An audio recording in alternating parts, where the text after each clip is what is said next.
Hello बच्चों, मैं L के सिन्हा ऑनलाइन क्लासेस में आप सभी का स्वागत करता हूं। तो आज हम कक्षा 12वीं के जीव विज्ञान विषय में आज हम अध्याय 7 विकास पढ़ेंगे। विकास में हमने भाग 1, 2 पढ़ चुके हैं, 3 तक। आज हम पढ़ेंगे हार्डी-वेनबर्ग के सिद्धांत पर कौन कौन से कारक हैं जो उन्हें प्रभावित करते हैं। तो देखिए, हार्डी-वेनबर्ग के सिद्धांत के अनुसार बहुत सारे ऐसे कारक हैं जो उनकी क्रियाविधि अर्थात होने वाले परिवर्तनों में जीवों के लक्षणों को प्रभावित करते हैं, जैसे जीन पलायन या जीन प्रवाह, और या कह सकता हूँ आनुवांशिक विचलन, या कह सकता हूँ उत्परिवर्तन, या मैं कह सकता हूँ आनुवांशिक पुनः योगट जिसे कहते हैं, या कह सकता हूँ प्राकृतिक वरण। ये ऐसे कारक हैं जो हार्डी-वेनबर्ग के सिद्धांत के अनुसार से जीवों में होने वाले एक ही जाति से दूसरी जाति में परिवर्तन को क्या करते हैं, प्रदर्शित करते हैं। तो सबसे पहले अगर मैं बात करूं जीन प्रवाह का, जनसंख्या अनुवांशिकी में जीन प्रवाह एक जनसंख्या से दूसरी जनसंख्या में आनुवांशिक विविधता का स्थानांतरण है। मतलब कहने का अर्थ यही होता है कि एक प्रकार के जीवों की जनसंख्या उसमें से दूसरे प्रकार के जो जीवों की जनसंख्या है, उन दोनों के जीन में जो अंतर रहता है उसी को जीन प्रवाह कहते हैं। और हमेशा वो एक पीढ़ी से दूसरे पीढ़ी में क्या होते रहती, स्थानांतरित होते रहती है। कहने का अर्थ यही होता है कि जनसंख्या अनुवांशिकी जीन प्रवाह, ठीक है, ये एक क्या कहते हैं, 2 गुणसूत्र होते, दोनों के रूप में गति करने का कार्य करता है। दूसरा अगर मैं बात करूं किसकी, अनुवांशिक विचलन की। भाई अनुवांशिक विचलन, जैसे एक लड़का साइकिल चला रहा है, ठीक है, सामान्यतः बात है, अगर मैं समझा रहा हूँ उदाहरण से, साइकिल चला रहे, रास्ते पे बहुत सारे कीड़े चल रहे हैं, ठीक। अब कीड़े रास्ते पे चल रहे हैं और जब वो साइकिल चलाए तो कुछ कीड़े उसके चक्के के पास पड़े और उनकी डेथ हो गई, मर गए। बाकी कीड़े सुरक्षित रहे। इसे क्या मानेंगे आप, किस्मत, जो बच गए, ठीक है, और जो भाग्यशाली नहीं थे उनकी मृत्यु हो गई। तो इसे अनुवांशिक विचलन कहते हैं। मतलब स्थिति जहाँ रहते हैं उस पे आने वाले कारकों के आधार पर हम ये बतला सकते हैं। जैसे देखिए, अब बीच में जो कारक आए उनमें से जो किनारों पे थे वो तो बच गए, ठीक है, और यही उत्तरजीविता होंगी। मतलब यही जो है अपने जीन गुण को क्या करके आगे लेके जाएंगे, लेकिन जिनकी मृत्यु हो गई वो उस गुण को आगे लेकर नहीं जाएंगे। इस प्रकार की क्रिया को ही कहते हैं, हम क्या कहते हैं, अनुवांशिक विचलन, ठीक है। इस क्रिया को जो निर्भर करता है होने वाले प्रभावों पर या कारकों पर या किस क्रिया विधि पर जो अनावश्यक रूप से अचानक हो सकती है। जैसे कीड़े तो अपने रास्ते पर चल रहे थे, परंतु जो डेथ हुई उनकी तो हम मान नहीं सकते कि वो भाग्यशाली नहीं थे, ठीक है। तो ये कहलाती है क्या, अनुवांशिक विचलन कहलाती है, अर्थात अलील आवृत्तियों का भाग्य से बदलना, ठीक। अब कहने का अर्थ होता है कि अलील मतलब 2 गुणसूत्र, अब जो डेथ हो गई उनके गुणसूत्र क्या हो गए, समाप्त हो गए, उनके जीन वो अगले पीढ़ी पर नहीं जाएंगे, परंतु जो बच गए वो अपने पीढ़ी पर जाएंगे। इसे हम बॉटलनेक इफेक्ट या संस्थापक प्रभाव द्वारा भी समझ सकते हैं। अब बॉटलनेक इफेक्ट क्या है वो ध्यान से देखिए, पर्यावरण में घटनाएं मानव गतिविधियों के कारण जनसंख्या में बहुत तेजी आ गया है। इसे ही क्या कहते हैं हम, बॉटलनेक इफेक्ट कहते हैं। मतलब पर्यावरण में बहुत सारी घटना घट रही है जिसके कारण जनसंख्या के आकार में तेजी से कमी आना ही क्या कहलाता है, बॉटलनेक इफेक्ट कहलाता है।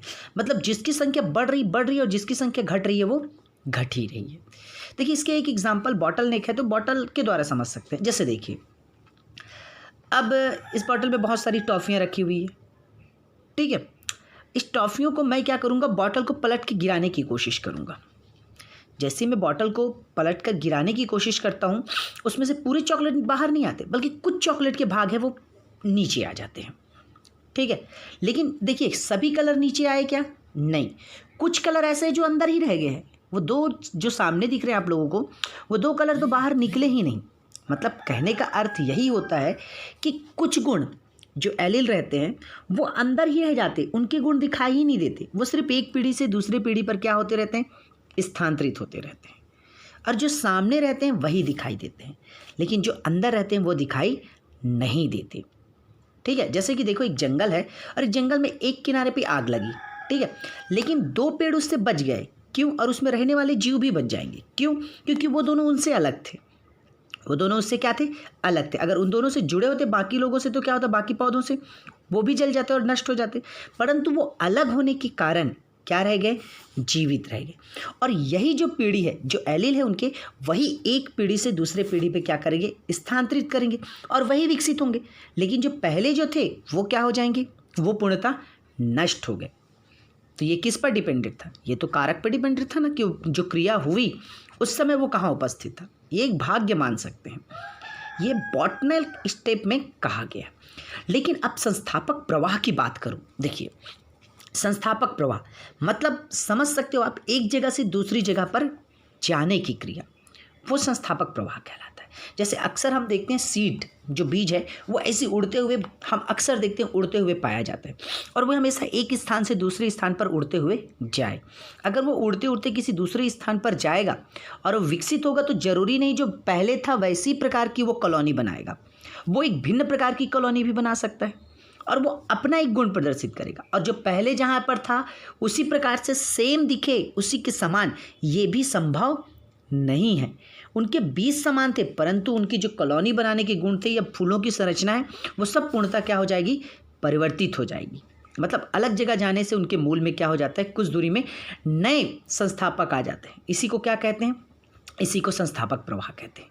कुछ दूरी पर जाने पर एक नई संस्थापक का बन जाना, मतलब एक नए, उन्हीं जातियों की एक नई कॉलोनी का निर्माण हो जाना। पुष्प वही है, लेकिन एक अलग तरीके से उनकी आकारों में परिवर्तन हो जाएगा कुछ, ठीक है। अब अगला चीज आता है, अगला प्रभावित कारक है जिसे हम लोग कहते हैं उत्परिवर्तन। उत्परिवर्तन कहने का अर्थ होता है कि हमारे जो गुणसूत्र हैं, उनके जो जीन कोड है, उन कोडों में अनावश्यक रूप से परिवर्तन होने के कारण कुछ अचानक नया लक्षण दिखाई देता है और वो एक पीढ़ी से दूसरी पीढ़ी पर स्थानांतरित हो सकती है। उसी को हम कहते हैं, क्या कहते हैं, उसको कहते हैं हम उत्परिवर्तन कहते हैं। क्या कहते हैं हम उसे, उत्परिवर्तन। अब आता है अनुवांशिक पुनःयोगज, ठीक है। अनुवांशिक पुनःयोगज कहने का अर्थात है कि हमारे जो गुणसूत्र हैं उनकी संख्या 2 रहती और दोनों एक एलील पहले टूटकर दोनों अलग हो जाते हैं और अलग होकर फिर पहले तो वो संलयित होते हैं और संलयित होने के बाद फिर क्या करते हैं, फिर आपस में विखंडित होकर अलग अलग भागों में टूट जाते हैं और फिर विकसित होकर 2 गुणसूत्र अलग अलग बना लेते हैं। तो इस पर भी निर्भर करता है कि दोनों गुणसूत्र आए कि, ठीक। अब अगला आता है प्राकृतिक वर्ण। देखिए प्राकृतिक वर्ण वह प्रक्रम है जिसपे अधिक जीवन समवंशागत की विविधता को जनन अधिक अवसर मिलते हैं। मतलब जितनी ज़्यादा विविधता आप में आएगी, जितना ज़्यादा जीव में नए लक्षण आएंगे, उतना ही जल्दी जीव क्या होते जाता है, विकसित हो जाता है और वही आवश्यक है जीवन के लिए। ये प्राकृतिक वर्ण अलील आवृत्तियों में परिवर्तन को दर्शाता है। मतलब जितना ज़्यादा परिवर्तन होते चले जाएगा, जैसे स्थायी कारक, ठीक है, जैसे स्थायी कारण दोनों के क्या होंगे, 3 प्रकार से मान सकते हैं, स्थायी कारक के रूप में, दिशात्मक वर्ण के रूप में और विद्रक वर्ण के रूप में। ये प्राकृतिक वर्ण कहलाता है। जैसे स्थायी कारक, स्थायी कारक में अगर मैं बात करूं, ठीक है, तो जैसे एक मनुष्य 3 आकार के होंगे, एक बहुत बौना होगा, एक मध्यम ऊंचाई का होगा और एक लंबा होगा। अगर स्थायी कारक में लूं तो वो सिर्फ मध्यम ऊंचाई वाले को लेता है। किसको लेता है, मध्यम ऊंचाई वाले को लेगा। तो अगर वो मध्यम ऊंचाई वाले को लेगा तो कहीं ना कहीं उसके 2 अलग हो गए, बौना और लंबा को नहीं लिया, वो लिया किसने, मध्यम ऊंचाई वाले को लिया। तो ये कहलाएगा स्थायी कारक, क्योंकि दोनों के लक्षण नहीं थे, एक तीसरा जो बीच में मध्य था उसके लक्षण थे, ठीक है। और ये मीन कैरेक्टर वैल्यू मध्यम व्यक्ति को क्या करेगा, प्रदर्शित करेगा। अगर मैं इसका ग्राफ बनाऊं तो ग्राफ में भी यही चीज़ स्पष्ट करेगी। देखिए हाई पर थोड़ा सा क्या है, थोड़ा पतला आएगा और नीचे क्या रहेगा, वो चौड़ा रहेगा थोड़ा सा, ठीक है। अब दूसरे में बात करूं किसकी, दिशात्मक। तो दिशात्मक वर्ण की बात करूं तो दिशात्मक वर्ण में भी यही उदाहरण लेता हूं, तीनों हैं, बौने हैं, मध्यम है और कौन है, लंबा है, ठीक है। तो इन दोनों में से किसी एक को लेगा, ठीक, दोनों में से किसी एक को लेगा, ठीक है। एक को ना लेके एक को लिया, ठीक है। तो अधिक वैल्यू मेन कैरेक्टर में क्या होगा, अन्य वैल्यू से अधिक होगा, और किसको लिया, लंबे को लिया, तो ठीक। अब अगर इसका वैल्यू ग्राफ बनाऊं, क्या बनाऊं, वैल्यू ग्राफ बनाऊं, तो वैल्यू ग्राफ में एक चीज़ स्पष्ट हो जाती है कि इनके ग्राफ जो है थोड़े से भिन्न नजर आएंगे पहले की अपेक्षा। एक तरफ अधिक रहेगा और एक तरफ थोड़ा सा कम रहेगा, क्योंकि अधिक वैल्यू वाले हैं, मतलब कम वाले बिल्कुल कम के बराबर होंगे। अब आता है विदारक, विदारक में अगर वो दोनों को लेता है, ठीक है, बौने को भी लेता है और लंबे को भी लेता है, अगर दोनों को लेता है तो वो क्या कहलाएगा, विदारक वर्ण कहलाएगा। मतलब दोनों लक्षणों को वो एक साथ ले रहा है और दोनों को वंशागत की करने की कोशिश करेगा। तो दोनों के फेरिफेरल कैरेक्टर वैल्यू अर्थात लंबे और बौने कद दोनों प्राप्त होंगे। अर्थात इनका जो ग्राफ है वो देखिए सर्कल टाइप का है, दो जगह से नुकीले किनारे मिले हैं, ठीक है। मतलब कहने का अर्थ होता है कि इसकी दिशात्मक बदल जाएगी, दो सिराओं में बदल जाएगी। तो इस तरीके से इनका विकास होता है, ठीक है। अब अगर बात करूं मानव का, मानव के विकास भी इसी पद्धति में हुई है, ठीक है। तो मानव का उद्भव करीब 1500 मिलियन वर्ष पूर्व और 2000 मिलियन वर्ष पूर्व हुआ था, ठीक है। लगभग कपिवंश की बात करें तो, और कपिवंश 15 मिलियन वर्ष, ठीक है। उस समय एक कोश की जीव से क्या हुआ, ऑक्सीजन का निर्माण हुआ, और ऑक्सीजन के निर्माण से ही क्या हुआ, फिर एक वातावरण बना जिसके कारण क्या हो सके, एक जीव विकसित हो सके, ठीक है। और इसी से कशेर को, जैसे गोरिल्ला, चिंपैंजी, गिब्बन आदि शामिल है कपियों में, और इन्हीं से विकसित हुआ। परंतु इनसे पहले क्या थे, करीब 500 मिलियन वर्ष पूर्व अकशेरुकी जीव उपस्थित थे, जिन्हें इनवर्टिब्रेट्स कहते हैं, जिनमें रीढ़ की हड्डियां जैसी संरचनाएं नहीं थी। उसके बाद फिर जबड़े रहित मछलियां की करीब 350 मिलियन वर्ष पूर्व उत्पन्न हुए, जिनमें जबड़े नहीं थे, ऐसे मछलियां। फिर पेड़ पौधे जैसे विकसित शैवाल, एल्गी जैसे संरचनाएं बनी, और वही विकसित होते होते, ठीक है, जब ओजोन परत बना तो एक आधुनिक जीव विकसित हुआ और एक आधुनिक दुनिया विकसित हुई। परंतु हमें ये जानना जरूरी कि उस मानव का, ठीक है, जिससे आज आधुनिक मानव बना हुआ है, उसका विकास कैसे हुआ, वो इस पृथ्वी पर आया कैसे और वो बना कैसे, ठीक है। तो उनके विकास के लिए हमें, जैसे कई मछलियों की बात करें, जैसे सिलाकेंथी, ठीक है, सिलाकेंथी से उभयचर विकसित हुए। क्यों? क्योंकि देखो, जब ये स्थलीय जीव बने तो कुछ जीव ऐसे थे जो स्थल में रहने के बाद वापस क्या हो गए, जल में चले गए। तो जल में जाने के कारण उनमें विकसित हुई कि वो क्या हो गए, उभयचर हो गए। मतलब जल और थल दोनों में रहने वाले जीवों में क्या हो गए, वो परिवर्तित हो गए। जैसे छिपकली, ड्रैको की बात करूँ, या तो फिर मैं बात करूँ मेढक की, ठीक है, ये सब ऐसे जीव थे जो जल और थल दोनों में रह सकते हैं। या तो मैं बात करूँ एक और जीव की जिसे आप लोग अच्छे से जानते हैं, जिसे हम लोग कछुआ कहते हैं, ठीक है। तो अगर टर्टल की भी बात करूँ, ठीक है, या टाइटिस की, तो फिर या क्रोकोडाइल की बात करूँ, तो भी ऐसे जीव हैं जो जल में रहते हैं और थल में भी अपना काम आसानी से कर सकते हैं। तो इस तरीके से जल से फिर स्थलीय जीव विकसित हुए, ठीक। और इसी तरीके से जब वो वापस गए, ठीक है, तो इथियोसारस नामक एक जीव बना जो मांसाहारी था, जो कहाँ था, जो पहले जल में था और फिर में किस में चले, थल में था, फिर कहाँ चले गया, जल में चले गया। तो इस प्रकार से हम जीवों की क्या करते हैं, विभिन्नताओं को देखते हैं कि वो जल से स्थल में और स्थल से वापस जल में चले गए। जैसे कि डायनासोर जो बहुत पहले थे, ठीक है, मिसोजोइक काल में विकसित थे डायनासोर, आज तो नहीं है। ये करीब 20 फुट ऊंचाई के होते थे, ठीक है, और 65 मिलियन वर्ष पूर्व पहले रहते थे। कौन से काल में, मिसोजोइक काल में। परंतु वहाँ पर जो ज्वालामुखी फटी, शीत युद्ध, उसमें वो अपने आप को नहीं बचा पाए, क्योंकि उनका आकार क्या था, बहुत बड़ा था, और आकार बड़ा होने के कारण अपने आप को वो छिपा नहीं पाए।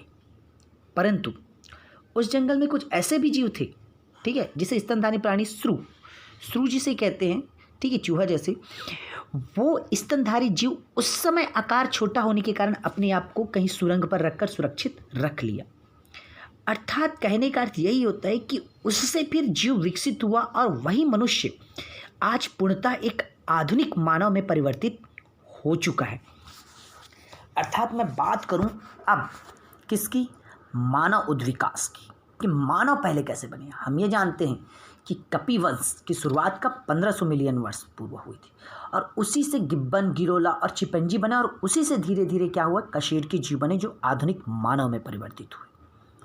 तो अगर मैं बात करूं आधुनिक मानवों की, ठीक है, तो इन आधुनिक मानवों में विकास की प्रक्रिया में अगर बात करूं तो ट्रायोपिथिकस और रामापिथिकस, ये जो सबूत, इसके जो कंकाल मिले हैं, रामापिथिकस का जीवाश्म शिवालिक के पहाड़ियों में मिला था, ठीक है, और ये मानव के समान जबड़े थे, ठीक है। इथोपिया जैसी जगहों पर मिला ये, ठीक। तो इन सब के जो कंकाल मिले, इसके आधार पर ये गणना की जा सकती है कि मानव का जो कपिवंश से आज तक जो शुरुआत की प्रक्रिया हुई है वो इसी तरीके से चलती आ रही है। अगर मैं बात करूं मानव के विकास की, ठीक है, तो ऑस्ट्रेलोपिथेसिन, इनका जो हमें जो कंकाल मिला था वो बिल्कुल उनका सिर और करोटी बिल्कुल आधुनिक मानव जैसे था, उनकी संरचना देखिए, ठीक है। परंतु इनका जो विकसित मस्तिष्क था, ठीक है, वो 6 से 7 वर्ष के बच्चे का था, जिसे ट्वांग बेबी भी कहते हैं, ठीक है। इस तरीके के कंकाल मिला थे, ठीक। और ये जो है यही विकसित होकर धीरे धीरे किस में परिवर्तित हुआ, आधुनिक मानव में। परंतु आधुनिक मानव में विकसित होने से पहले इनका दिमाग जो था होमो हैबिलिस का, वो 650 से 800 सीसी का था, मतलब पूर्ण विकसित मस्तिष्क नहीं हुआ था। इनकी विकास की प्रक्रिया धीरे धीरे बढ़ती गई और इनका मस्तिष्क जो है वो भी धीरे धीरे विकसित होने लगा। फिर आया होमो इरेक्टस। होमो इरेक्टस जिसे जावा मानव कहते हैं, इसमें नर और मादा दोनों अलग अलग थे, ठीक है। इनकी खोज मायर ने 1950 में किया था और इनका शरीर करीब 1.7 मीटर लंबा और 70 किलोग्राम का था, ठीक है। होमो इरेक्टस की बात करूं तो इनका मस्तिष्क जो है वो 900 सीसी का था। कितना था इसका मस्तिष्क? 900 सीसी का। और नाक कुछ चौड़ी और चपटी हुआ करती थी, ये मांसाहारी थे। फिर आया निएंडरथाल मानव। इनकी सबसे अच्छी विशेषता यही थी कि ये किसी भी जगह पर क्या थे, निएंडर मानव 1400 सीसी आकार के मस्तिष्क रहते थे और ये पूर्वी एशियाई भाग में रहते थे। अपने शरीर के रक्षा के लिए खालों का इस्तेमाल करते थे और मृतकों को हमेशा क्या करते थे, जमीन पर गड़ाते थे, ठीक है। ये निएंडरथाल जो मानव थे उनकी विशेषता थी और वो इसी तरीके से कार्य करते थे और वो पृथ्वी पर धीरे धीरे परिवर्तित होते गए और आज हम जिसे कहते हैं आधुनिक मानव, होमो सेपियंस में परिवर्तित हो गया। किस में परिवर्तित हो गया वो? होमो सेपियंस में। होमो सेपियंस में परिवर्तित होने के पश्चात फिर कई जगहों पर ऐसे प्रागैतिक गुफाओं में प्राप्त हुआ है जिनके अवशेषों से हम ये कह, जैसे मध्य प्रदेश के रायसेन जिले के भीमापेटका रॉक आश्रय में ये बना हुआ है। इसके आधार पर हम ये बता सकते हैं कि जीव धीरे धीरे क्या हुए, विकसित हुए, जिनके नमूने आज भी उनकी संस्कृति की हमें कई गुफाओं पर प्राप्त होती है और लगभग 10,000 पूर्व ये चीज़ बनी और मांसाहारी जीवों में परिवर्तित होते होते आज वो आधुनिक मानव में परिवर्तित हो चुका है। और अभी फ्यूचर का मानव आना बाकी है। अभी तो आधुनिक युग में है ना हम, तो फ्यूचर का मानव जो आएगा जिसे हम लोग कहेंगे होमो फ्यूचरिस, ठीक है। मानव का शरीर लंबा और बाल रहित होगा, खोपड़ी गुंबदादार होगी और 5 उंगलियों का अभाव होगा। तो आज के लिए बस इतना ही। आई होप आप सभी को समझ में आया होगा। Thank you.